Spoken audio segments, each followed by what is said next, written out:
Локацијата спроти Holiday Inn, на која имаше паркинг со рампа, а во моментов не се наплаќа и е вистински хаос, од наредната недела ќе се врати во првобитната функција – паркинг простор.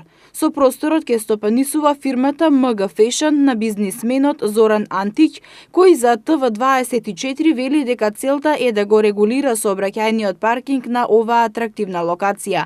Дозволата за управување и стопанисување на паркингот ја добил од Советот на град Скопје за период од 10 години. Управителот на фирмата МГ Fashion Илија Божиновски во изјава за ТВ24 вели дека наплаќањето ќе почне следната недела со цени како и претходните, со цел да се спречи хаосот од самоволието на граѓаните кои паркираат каде ќе најдат. Во текот на следната недела ќе се постават рампи, а цената ќе биде во рамките на постојните цени кои важеа на овој паркинг. Ова не е конечно решение за локацијата. Ќе се гради во оној момент кога се добие дозволата и кога ќе се тргне мораториумот, под кој се наоѓа и оваа локација.